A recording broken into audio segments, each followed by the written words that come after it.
Fala galera, estamos na Semana das Viroses, hein? É um tema extremamente importante, pertinente, principalmente pelo momento que nós estamos vivendo agora. Mas não tem que saber somente da Covid-19.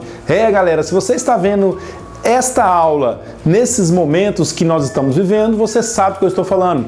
Mas se você está vendo essa aula lá na frente, se essa aula é uma aula antiga para você, saiba você que estamos no meio de uma pandemia, que é o Covid-19 provocado pelo coronavírus do tipo SARS-CoV-2.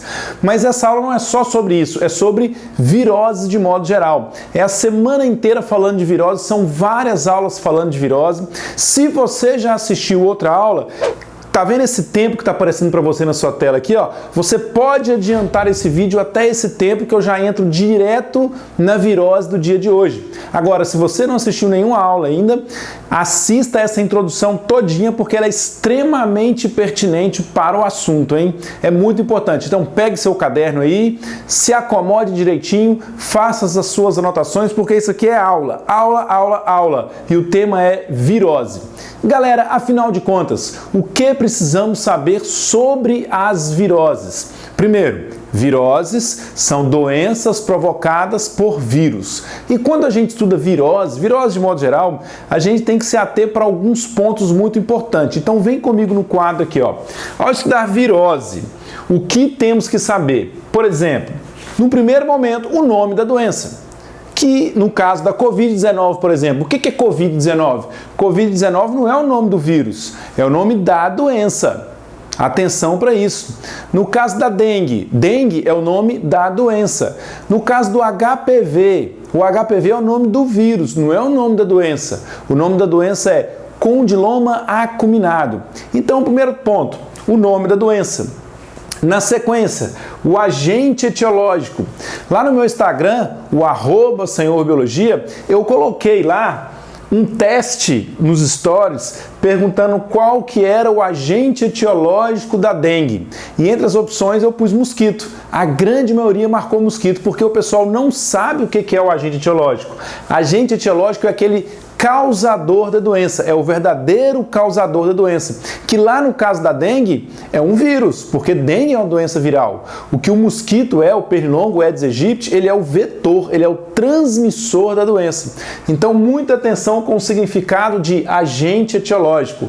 Agente etiológico é o verdadeiro causador da doença. Tem uma aula que eu postei já no YouTube. Essa aula eu dou para você duas dicas importantíssimas para você guardar quais doenças são virais e quais doenças são bacterianas. Vai aparecer para você aqui, ó. Vai lá assistir. Essa dica é uma frase, é uma técnica mnemônica em que eu digo uma frase que aborda várias doenças virais e uma outra frase que aborda várias doenças bacterianas. Porque dentre tantas doenças que você tem que saber, tem aquelas que são virais, as que são bacterianas, as que são provocadas por protozoários, por fungo, por plateuminto, por nemateuminto. São muitas doenças que flagelam a humanidade aí, né? Sem contar as outras que atingem os outros seres vivos também, tanto animais como plantas. Mas enfim, o que seria o vírus, o que seria a bactéria, o que seria o protozoário? São diferentes agentes etiológicos. Então é muito importante, quando estiver estudando algumas doenças, quando estiver estudando virose, você saber quem é o agente etiológico. O outro ponto, o ciclo da doença. O que é o ciclo da doença? Se essa doença ela tem um ciclo direto ou indireto. O que significa ter um ciclo direto? Significa que você pega a doença da própria pessoa doente. Por exemplo, gripe. A gripe, você pega gripe de uma pessoa com gripe. E quando é indireto, é quando existe um vetor, existe um atravessador nisso aí. No caso da dengue, por exemplo, eu não pego dengue de uma pessoa com dengue.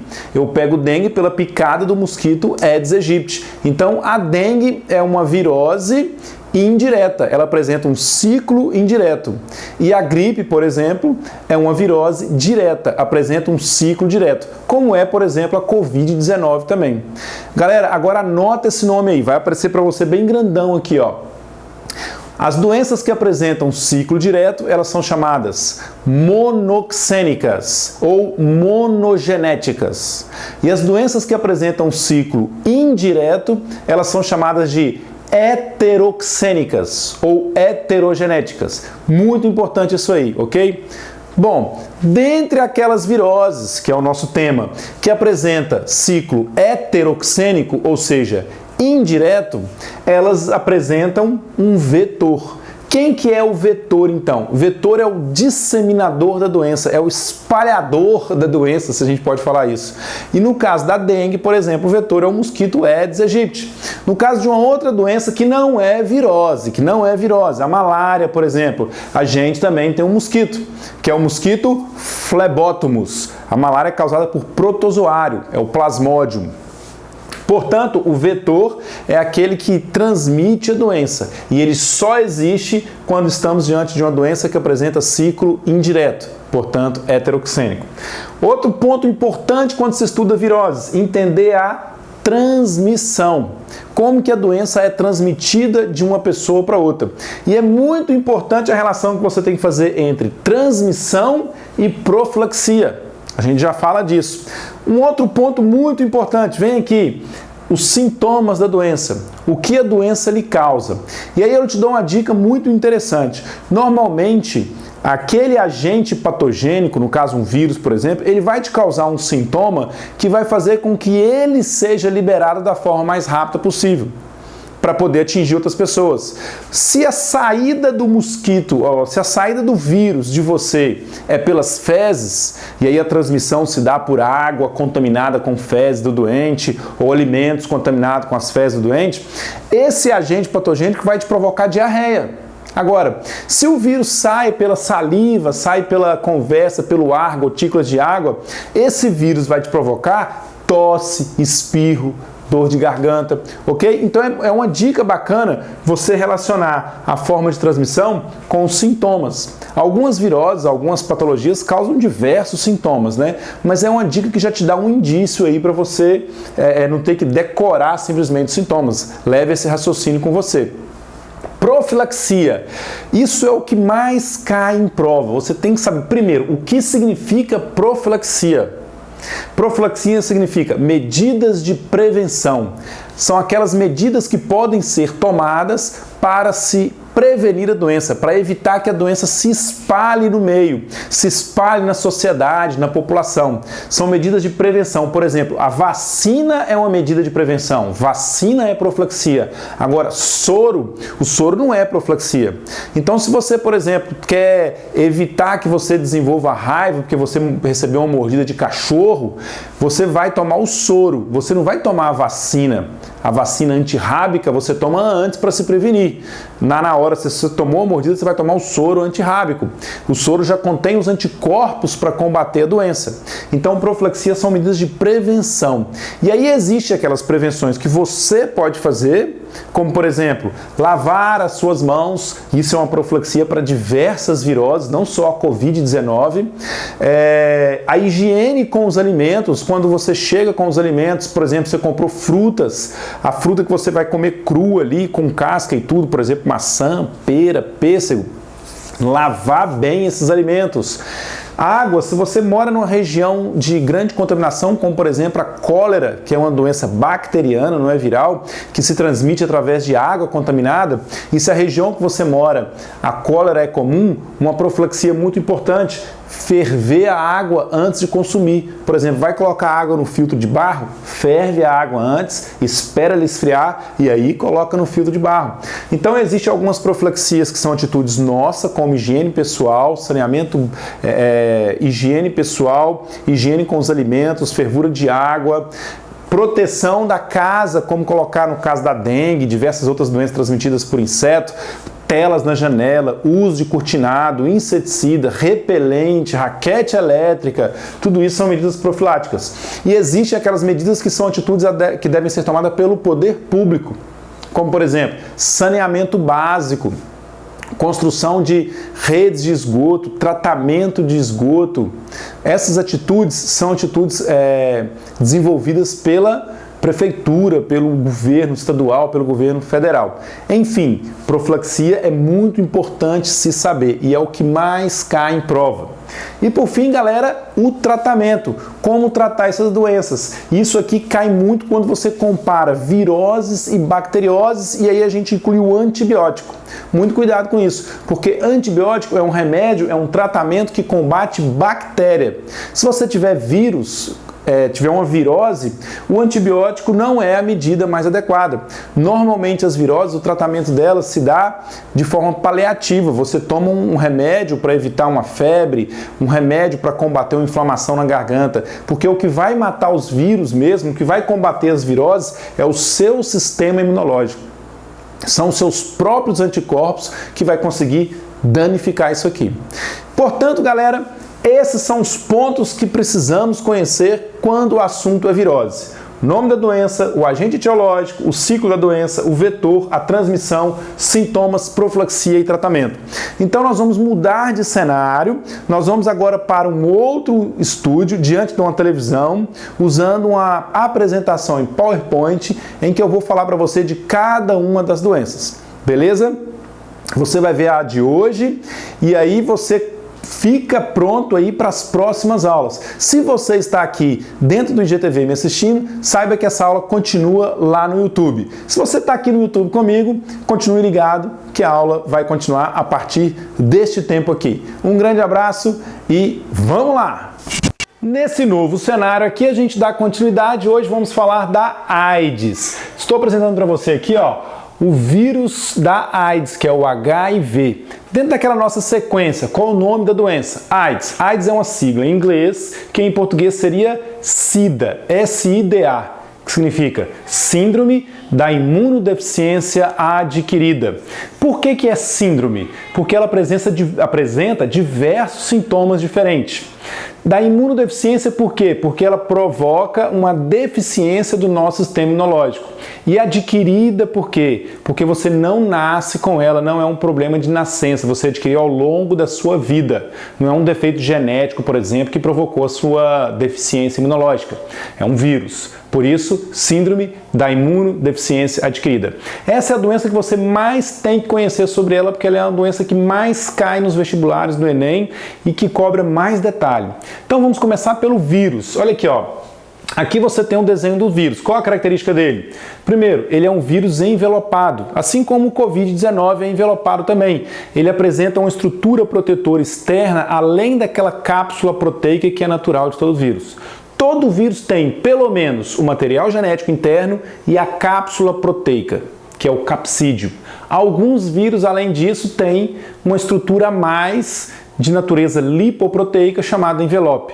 Isso está presente também no vírus da AIDS, no HIV. Muito bem. Ele possui duas fitas idênticas de RNA. Veja bem, o HIV é um vírus de RNA. Ele tem duas fitas. Só que ele é um vírus de RNA especial, chamado retrovírus. Como você pode ver aqui, não é só pelo fato de ter RNA que caracteriza ele como retrovírus. Ele é chamado de retrovírus porque ele tem a propriedade, quando dentro da célula hospedeira, e somente quando dentro da célula hospedeira, ele pegar o seu RNA e usar uma enzima especial que o vírus tem, que chama-se transcriptase reversa. E ele fabrica, a partir do seu RNA, DNA. Esse processo de fabricação de DNA só acontece nesses vírus, que são classificados de modo geral como retrovírus. E o vírus da AIDS, o HIV, ele é um tipo retrovírus, porque ele possui a enzima transcriptase reversa. Por que ele é chamado transcriptase reversa? Porque ela faz o fenômeno, ela faz a reação bioquímica contrária, é um fenômeno contrário ao que acontece na célula de todos os outros seres vivos. Lembra dos 3 dogmas centrais da biologia molecular? Que é a duplicação, que é eu fabricar mais DNA a partir do DNA que eu já tenho. É a transcrição, que é eu fabricar RNA a partir do DNA que eu tenho. E a tradução, que é eu fabricar proteína a partir dos meus RNAs. Tanto o mensageiro, quanto o ribossômico, quanto o transportador. Beleza. O processo de transcrição, então, é o quê? É eu fabricar RNA a partir do meu DNA. O que esses vírus fazem é o fenômeno contrário, a reação contrária. Eles fabricam DNA a partir de RNA. E só eles fazem isso, por isso que é transcriptase reversa, o nome da enzima, por isso que ele é um tipo de retrovírus, beleza? E olha só, o HIV é um retrovírus, pois possui a capacidade de produzir DNA a partir do RNA, isso que caracteriza o nome dele. Pessoal, eu vou sair de cena para você anotar as informações aqui, então aperte o pause que a gente vai continuar.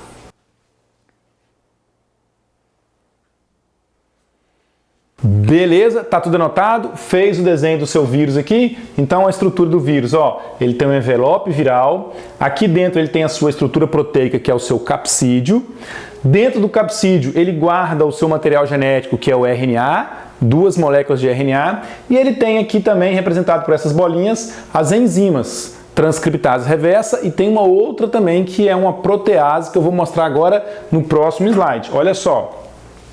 Como que esse vírus entra dentro do nosso organismo? Nós vamos ver daqui a pouco algumas características sobre eles, mas olha só.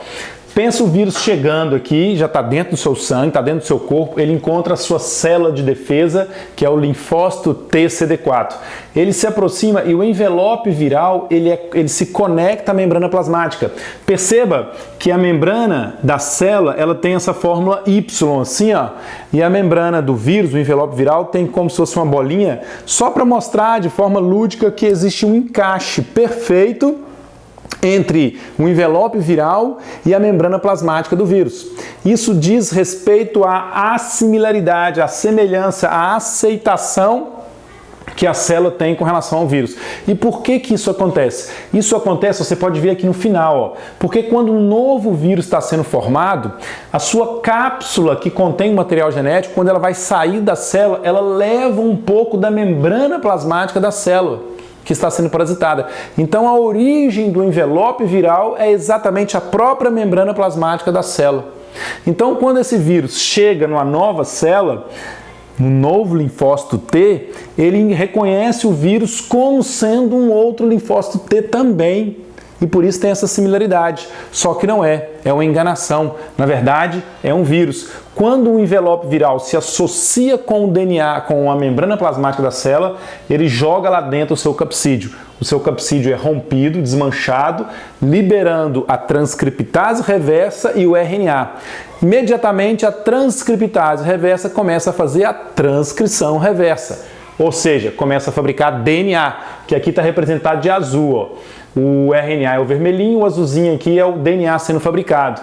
E aí é feita a outra fita, ocorre a síntese da segunda fita de DNA, e quando eu tenho o DNA prontinho, ele entra no núcleo da célula, se associa com o DNA da célula hospedeira. E lá ele fica inerte. É a fase latente da doença. É quando a pessoa apresenta o vírus, mas ela não manifesta a doença. Isso pode acontecer e durar 1 ano, 6 meses, 5 anos, 10 anos, varia muito de pessoa para pessoa. Então, nessa situação, a pessoa ela não é uma pessoa doente, não é um aidético. Ela é um soro positivo, ela é um portador do vírus da AIDS. Pois bem, num determinado momento, por alguma razão, esse DNA desperta e ele começa a fabricar RNA viral e começa a fabricar proteína viral. Então, qual é o cenário que eu tenho agora? Eu tenho uma célula, linfócito T, cheio de proteína viral e cheio de RNA viral. Essas proteínas virais elas vão ser montadas pela enzima protease do próprio vírus em novos capsídeos. E esse RNA vai entrar dentro desse capsídeo e vai ser formado um novo vírus, que quando ele sair da célula, ele leva um pedaço da membrana plasmática da célula, que vai originar o seu envelope. E quando ele faz isso, ele destrói a célula e a célula se rompe. É assim que existe e acontece a entrada de um vírus na célula até a sua destruição. A entrada do vírus HIV na célula até a sua destruição. Vamos ver agora algumas características sobre a doença. Vamos lá, vamos adiantar aqui. Muito bem, com esse novo quadro aqui, mais uma vez eu vou sair, você aperta o pause, faz todas as anotações aí que está aqui na sua tela e a gente continua. Vamos lá. Muito bem, espero que você tenha pausado, anotado. Vamos lá então, ó. Primeiro, nome da doença. SIDA, a sigla em português, ou AIDS em inglês. Seguindo aquela sequência nossa. Quem é um agente etiológico? é o HIV. O que significa HIV? A sigla é em inglês, né? Então significa vírus da imunodeficiência humana. Formas de transmissão, contatos com os seguintes líquidos corporais: sangue, esperma, secreções vaginais e leite materno. Galera, a AIDS se transmite através de fluidos quentes. Não se pega a AIDS pelo contato com a pessoa simplesmente, pelo ar, por alimento contaminado, por abraço, por beijo, não se pega a AIDS disso, somente através de fluidos quentes. É irônico falar isso, mas é verdade. O vírus da AIDS ele é extremamente sensível e frágil. Ele não resiste ao ambiente externo, como resiste, por exemplo, o vírus da Covid-19, da doença Covid-19, que ele fica no ar e se transmite de uma pessoa para outra através do ar. O vírus da AIDS não faz isso, só através de fluidos quentes. Por isso a AIDS é uma DST, que agora não chama mais DST. O termo correto é IST. Por quê? Porque DST significa doença sexualmente transmissível. E aí mudou para IST, que significa infecção sexualmente transmissível. E essa mudança foi legal. Foi criada uma lei alterando esse termo. Porque a pessoa não está necessariamente doente. No caso da AIDS, a AIDS é bem característico isso. Isso é para todas as doenças virais. Mas a AIDS é bem característico. A pessoa pode ser soro positivo, pode ser portadora, mas não ter doença. E ela vai transmitir o vírus para outra pessoa. Por isso é tão importante o teste, né? Para saber se você está infectado ou não. Portanto, ela é uma IST, porque ela transmite através de esperma e secreções vaginais. E uma outra forma muito comum de transmissão dela também é pelo sangue. E pelo sangue é transfusão sanguínea, sangue contaminado, transplante de órgãos contaminados, e também o uso de drogas injetáveis, por exemplo, a heroína. A heroína, o cara derrete o pozinho lá, faz o líquido, ele puxa na seringa aquele líquido, e aí ele faz uma roda de amigos viciados, drogados lá, e o que ele faz? Ele pega e enfia a agulha dentro da sua veia e puxa um pouquinho, e entra um pouquinho de sangue dentro do líquido todo da heroína ali, para ele ter certeza que está dentro da veia mesmo. Aí ele aperta e injeta a droga. Aí ele tira e entrega a agulha para um outro amigo, a seringa para outro amigo. O outro amigo faz o mesmo procedimento, enfia na veia, puxa um pouquinho, aí entra um pouquinho de sangue dentro do líquido ali. Ou seja, numa roda de amigo, lá no último, o líquido já está vermelho de sangue de todo mundo. Imagina se tem um infectado nessa roda aí, uma roda de 6 amigos assim, um está infectado. Todos vão acabar pegando, porque essa seringa cheia de heroína, ela chega a dar 2 voltas nesses amigos todos. Então, assim, todo mundo pega o sangue de todo mundo. Se tiver um infectado, contamina todo mundo. Por isso que lá no início da década de 90, era muito comum a AIDS no meio dos viciados em drogas. Por isso que nos Estados Unidos hoje, e alguns outros países também, existem algumas salinhas que o viciado entra lá, fica na rua, assim, um cômodo feito assim na rua, o cara entra lá dentro tem algodão, seringa descartável e todos os outros utensílios necessários para o viciado usar a agulha, se drogar e jogar fora lá sem precisar de compartilhar com ninguém. É uma medida drástica, né, para tentar diminuir a AIDS em meio a essas pessoas, a esses pobres coitados drogados aí. Bom, mas também ela é transmitida através de leite materno. Qual que é essa história? E aqui também, ó, acredita-se que o vírus possa atravessar a placenta da mãe para o filho. Essa história é importante. O filho que está sendo gerado ali dentro do útero de uma mãe aidética, ele não necessariamente vai pegar AIDS. Atenção para essa minha pergunta. A chance é grande ou pequena da criança pegar AIDS da mãe via placenta? É pequena, não é grande. Mas mesmo sendo pequena, na hora do parto tem que tomar todo um cuidado, porque no parto pode ser transmitido o vírus para a criança. Por isso é feito um parto todo especial que corta a barriga da mãe, um parto cesariano, e tira o bebê lá de dentro do útero, ainda envolto pela bolsa amniótica. Só depois que a criança sai da barriga da mãe que eles rompem a bolsa e tiram a criança de lá, para não ter qualquer contato de sangue materno com o filho.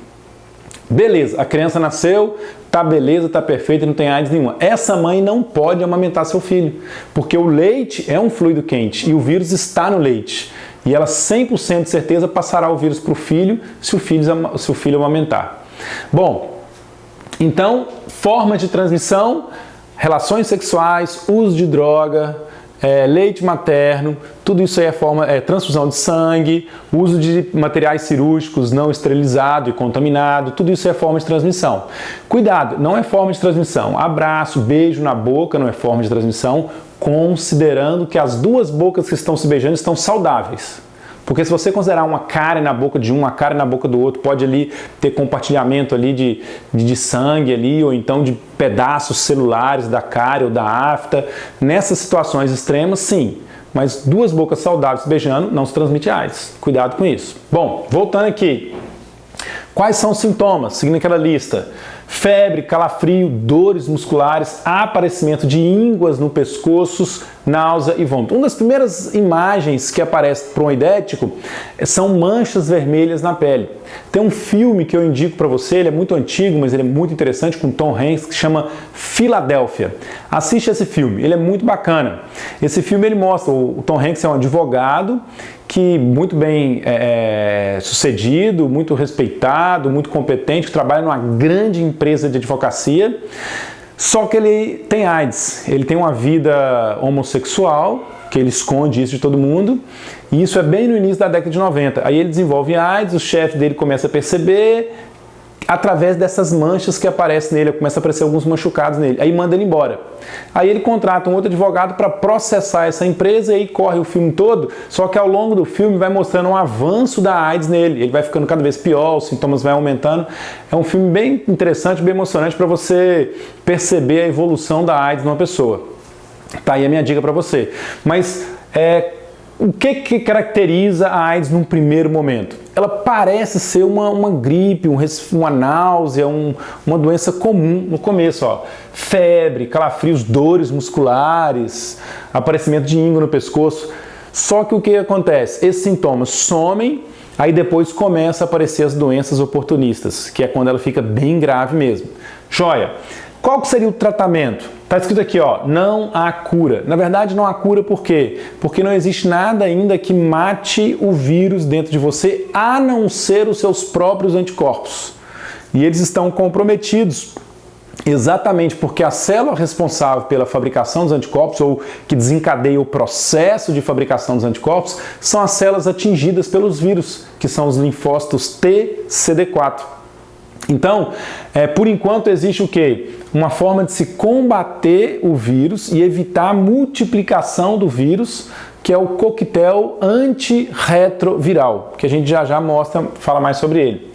E qual seria então a profilaxia? Profilaxia é uma palavra muito importante, você já sabe, as formas de prevenção. Então o que seria? Ó, educação sexual, uso de preservativos nas relações sexuais, controle dos bancos de sangue, perceba que tudo está relacionado a fluidos quentes. Uso de preservativo, controle de bancos de sangue, não usar seringa descartáveis e não compartilhar essa seringa, no caso dos drogados, esterilização dos equipamentos cirúrgicos. Cuidado, hein? Não é profilaxia contra a AIDS lavar a mão, higiene pessoal, usar máscara, não tem nada a ver para a AIDS, ok? Cuidado com isso. Um aidético pode até usar máscara, mas não é uma profilaxia, é uma forma dele evitar a contaminação de doenças que poderiam causar mal nele, porque ele está com o seu sistema imunológico abalado, então ele se protege, é uma proteção para ele, não é uma profilaxia, ok? Seguindo então, próximo. Pessoal, olha aqui, ó. O vírus HIV infecta células de defesa. Qual que é a célula atingida pelo HIV? Isso é importante, hein? São os linfócitos T, CD4. É um tipo de linfócito. Existem os linfócitos T e os linfócitos B. A célula atacada pelo HIV é o linfócitos T, T de tatu. E CD4 são os tipos de linfócitos específicos. Existe o linfócito T, CD4, CD8. O que é atacado pelo HIV é o CD4. CD4 é a sigla da proteína presente na estrutura externa dessa célula. Bom, qual que é a função dos linfócitos T? Eles são responsáveis por alertar o organismo quanto à invasão. É eles que desencadeiam o processo de fabricação dos anticorpos. Por isso que a AIDS causa uma imunodeficiência. Continuando. Com a morte da célula, o sistema imune começa a surgir as doenças oportunistas. Com a morte dessas células de defesa, começa a surgir as doenças oportunistas. Que são elas? Entre várias. Tuberculose, que é uma doença bacteriana. Candidíase, que é uma infecção fúngica, é uma micose. Câncer e pneumonia. Galera, muitas outras doenças vão surgir de forma oportunista, como a própria herpes. Herpes é uma virose que existe na grande maioria das pessoas, mas não causa sintomas. No aidético vai causar os sintomas, ok? Então, normalmente o aidético morre por doenças oportunistas, que são aquelas doenças que se desenvolvem na pessoa devido ao fato dela ter a sua imunidade alterada, reduzida, prejudicada por conta do vírus. Beleza? Bom, então, olha só, a maioria das pessoas que adquirem o vírus não morrem de AIDS, mas sim das doenças oportunistas. Eu esqueci de falar para você, então eu vou sair da cena aqui para você pausar e anotar isso aí. Beleza, vamos para o próximo slide aqui. Ao entrar no organismo, o vírus HIV permanece latente, escondido por um tempo? Sim, é isso que ele faz. O vírus entra, igual a gente viu naquela imagem, o material genético dele se associa com o material genético nosso, da nossa célula, depois de acontecer a transcriptase reversa, e ali ele fica. É a chamada fase latente da doença. Ela não se manifesta, o vírus fica ali dormindo. Isso é um ponto importante. O vírus pode permanecer inativo por cerca de 10 anos no organismo e esse período, na verdade, pode mudar. Por quê? O que acontece? O vírus, quando ele entra naquela fase latente que a gente mostrou lá, que ele se associa com o DNA da nossa célula hospedeira, ele pode ficar inerte, dormindo, durante 6 meses, 1 ano, 5 anos, 10 anos, varia de pessoa para pessoa. E de repente ele pode despertar. E quando ele desperta, ele começa a fabricar os novos vírus e aí manifesta a doença depois. Porque quando ocorre a redução dos linfócitos T CD4, que é quando a AIDS vai se manifestar, a doença vai surgir. Até então, o hospedeiro, o indivíduo, ele era um soro positivo. Ele era um portador do vírus, não era um aidético. Depois que o vírus começa a destruir os linfócitos T CD4, que ele se torna realmente um aidético. Beleza? Bom, então é essa a pergunta. Todo soro positivo é aidético? Não.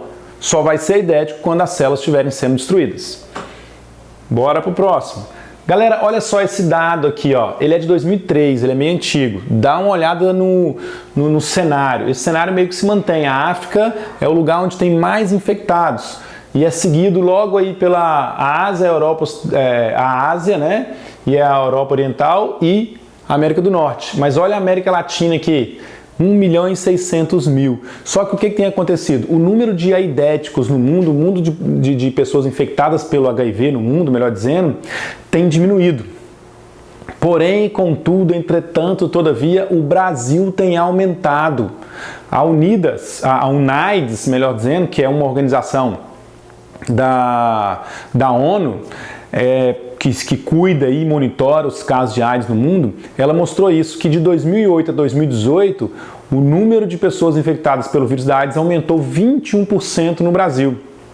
Enquanto no mundo inteiro esse número foi reduzindo, o Brasil foi aumentando. Então precisamos ficar muito atentos a isso aí, ó. Olha aqui algumas imagens de pessoas com AIDS, que triste essa cena. Esse aqui é o Cazuza, o cantor Cazuza, na fase terminal dele. Olha o estado de uma pessoa aqui, ela vai se definhando até que ela venha a óbito. Crianças aqui com AIDS, muito triste essa doença, pessoal. Então, muito cuidado, muita profilaxia, muita prevenção e não esqueçam, use camisinha. Vou ficando por aqui nessa longa aula sobre AIDS, mas uma aula completa para você que tem que saber esse conteúdo aí. Amanhã temos outra aula sobre outra infecção viral. Até mais!